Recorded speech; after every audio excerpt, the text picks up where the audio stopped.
പ്രധാനമന്ത്രി നരേന്ദ്രമോദി കേരളത്തിലെത്തുമ്പോൾ ക്രിസ്ത്യൻ സഭകളുമായി ഉണ്ടാക്കിയ സഖ്യം തകർന്നതിൽ ബിജെപിയിൽ ആശങ്ക. അനേകം ബിഷപ്പുമാർ ബിജെപിക്കെതിരായ നിലപാട് സ്വീകരിച്ചപ്പോൾ മോദിയെ സന്ദർശിക്കാൻ പരമാവധി ബിഷപ്പുമാരെ അണിനിരത്തുവാനും ബിജെപി നീക്കം തുടങ്ങി.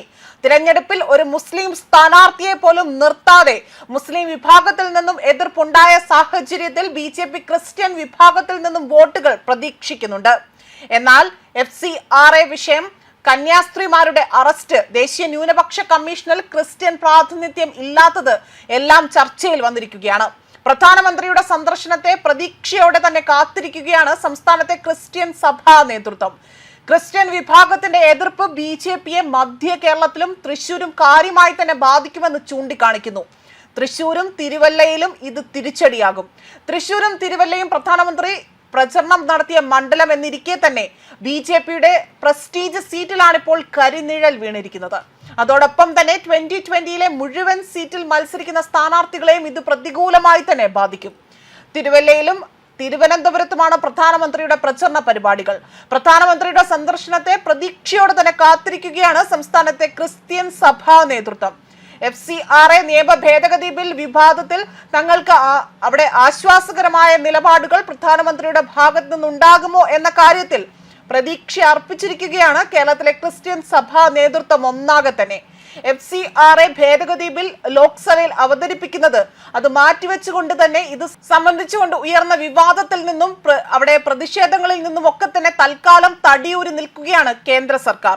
FCRA നിയമ ഭേദഗതി ബിൽ രാജ്യസുരക്ഷയുടെ ഭാഗമായി തന്നെ കൂടുതൽ സുതാര്യമാക്കുന്നതിന് വേണ്ടിയാണ് എന്ന് കേന്ദ്രം വ്യക്തമാക്കുന്നുവെങ്കിൽ പോലും അതിലെ പുതിയ വ്യവസ്ഥകൾ ഡെമോക്രസിന്റെ വാള് പോലെ തന്നെ ഭീഷണിയായി തങ്ങളുടെ തലയ്ക്കുമീതെ നിൽക്കുന്നുവെന്ന ആശങ്ക ക്രിസ്ത്യൻ സഭകളെ ആകുലപ്പെടുത്തുന്നുണ്ട്.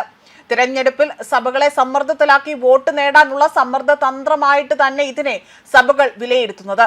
തികച്ചും അനവസരത്തിലാണ് FCRA വിഷയം ഉയർന്നു വന്നതെന്നത് അഭിപ്രായം BJPയിലും അതുപോലെ NDAയിലുമുണ്ട്.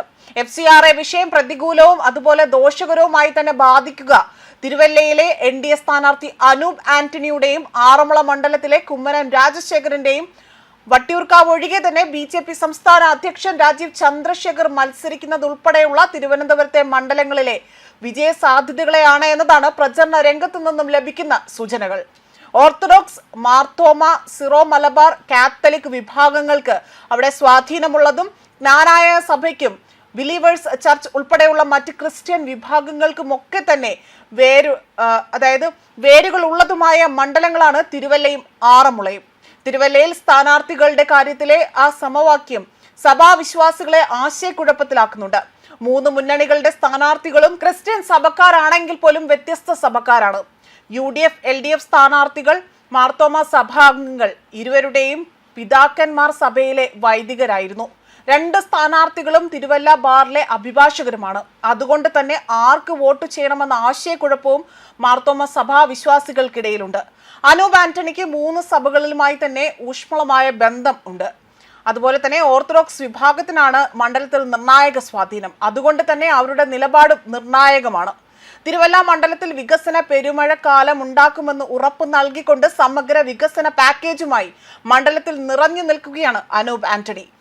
സിനിമയിലെ ഡയലോഗ് പോലെ സാധനം കയ്യിലുണ്ട്, അത്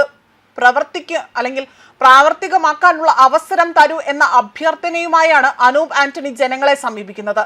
പ്രചരണത്തിൽ അനൂപ് ആന്റണി ആകട്ടെ UDF, LDF സ്ഥാനാർത്ഥികളെക്കാൾ ബഹുദൂരം മുന്നിലാണ്. മണ്ഡലമാകെ തന്നെ അനൂപ് ആന്റണി നിറഞ്ഞു നിൽക്കുകയാണ്. മണ്ഡലത്തിലെ ജനങ്ങൾക്ക് അനൂപ് ആന്റണി സ്വീകാര്യനായി കഴിഞ്ഞു എന്ന് ജനങ്ങളുടെ പ്രതികരണത്തിൽ നിന്നുപോലും വ്യക്തമാവുകയാണ്. ചിട്ടയായ പ്രവർത്തന ശൈലിയും പ്രചരണത്തിലെ ചലന വേഗതയും ഗതിവേഗതയും കൊണ്ട് ഒന്നിലധികം തവണ മണ്ഡലത്തിലെ ജനങ്ങൾക്ക് നേരിൽ കാണാൻ കഴിഞ്ഞതാണ് അനൂപ് ആന്റണിയുടെ ആ ഒരു നേട്ടം. അത് എടുത്തു പറയേണ്ടതായ നേട്ടങ്ങൾ തന്നെയാണ്. തിരുവല്ല ഇത്തവണ മാറി ചിന്തിക്കുമെന്ന ഉറച്ച വിശ്വാസത്തിലാണ് NDAയും BJPയും. ഇത്തരമൊരു അനുകൂല സാഹചര്യം നിലനിൽക്കുമ്പോഴാണ് FCRA ഭേദഗതി ബിൽ വിവാദം ഉയർന്നു വന്നിരിക്കുന്നത്. മാത്രമല്ല, ബിൽ അവതരിപ്പിക്കാനുള്ള നീക്കം മാറ്റിവെച്ചുകൊണ്ട് കേന്ദ്ര സർക്കാർ തൽക്കാലം തടിയൂരിയെങ്കിൽ പോലും ബിൽ ഡെമോക്രസിന്റെ വാള് പോലെ തന്നെ തങ്ങൾക്ക് മേൽ ഉണ്ടാകുന്ന ആ ഒരു കാര്യത്തിൽ ജാഗരൂകരാണ്. ക്രിസ്ത്യൻ സഭകൾ വലിയ രീതിയിലുള്ള ഒരു ജാഗരൂകരായി തന്നെയാണ് ഇതിന്മേൽ ഈ ഒരു സമീപനം പുലർത്തുന്നത്. അതേപോലെ തന്നെ ബില്ല് മാറ്റിവെച്ചതുകൊണ്ടായില്ല, വിവാദ വ്യവസ്ഥകൾ പാലിക്കണമെന്നതാണ് സഭയുടെ ആവശ്യം. ഇക്കാര്യത്തിൽ തങ്ങളുടെ ആശങ്ക അറിയിച്ചുകൊണ്ട് പ്രധാനമന്ത്രി നരേന്ദ്രമോദിക്ക് കത്തയച്ച് കാത്തിരിക്കുകയാണ് സഭാ നേതൃത്വങ്ങൾ. വിദേശ സംഭാവന കൊണ്ട് പ്രവർത്തിക്കുന്ന നിരവധി ചാരിറ്റി പ്രസ്ഥാനങ്ങളും സ്ഥാപനങ്ങളും ഈ സഭയ്ക്ക് കീഴിലുണ്ട്. എല്ലാ നിയമവ്യവസ്ഥകളും പാലിച്ചു പ്രവർത്തിക്കുന്ന ഇവയിൽ പലതിന്റെയും വിദേശ സംഭാവന അക്കൗണ്ടുകൾ അത് തടയപ്പെട്ടിരിക്കുകയാണ് എന്നതാണ് പറയുന്നത്. FCRA വഴി സാമ്പത്തിക ഇടപാടുകളുള്ള നിരവധി സ്ഥാപനങ്ങളും പ്രസ്ഥാനങ്ങളും ഈ സഭയ്ക്ക് കീഴിലുണ്ട്. ഇവയുടെ സുഗമമായ പ്രവർത്തനങ്ങളെ ദോഷകരമായി തന്നെ ബാധിക്കുന്നു എന്നതാണ് കേന്ദ്ര സർക്കാരിന്റെ FCRA ഭേദഗതി ബിൽ എന്നതുകൊണ്ടാണ് സഭകളുടെ ശക്തമായ എതിർപ്പുണ്ടായിരിക്കുന്നത്. BJP സംസ്ഥാന അധ്യക്ഷൻ രാജീവ് ചന്ദ്രശേഖറിന്റെയും കേന്ദ്രമന്ത്രിയായ ജോർജ് കുര്യന്റെയും ഇടപെടലിനെ തുടർന്നാണ് ലോക്സഭയിൽ ബിൽ അവതരിപ്പിക്കുന്നത് കേന്ദ്ര സർക്കാർ മാറ്റിവെച്ചിരിക്കുന്നതും. ഒരു ഭാഗത്ത് അവിടെ അനുരഞ്ജനവും മൃദു സമീപനവുമായി തന്നെ ക്രിസ്ത്യൻ സഭകളുമായി തന്നെ അടുക്കാൻ ശ്രമിക്കുന്ന BJPയുടെ ആത്മാർത്ഥതയിൽ സഭകൾക്ക് ഇപ്പോഴും ആശങ്കയുണ്ട്. പ്രധാനമന്ത്രിയുടെ സന്ദർശനത്തിൽ മഞ്ഞുരുങ്ങുമെന്ന പ്രതീക്ഷയിലാണ് സഭകൾ. അതേപോലെ തന്നെ അനിവാര്യമായത് ചെയ്തുകൊണ്ട് ഈ രണ്ട് മണ്ഡലങ്ങളിലെയും വിജയസാധ്യത അത് അരക്കിട്ടുറപ്പിക്കേണ്ട ബാധ്യത അത് ജനങ്ങൾക്കല്ല BJP നേതൃത്വത്തിനാണ് എന്നതാണ് ഇവിടെ എടുത്തു പറയേണ്ടത്. ന്യൂസ് ഡെസ്ക് കർമ്മ ന്യൂസ്.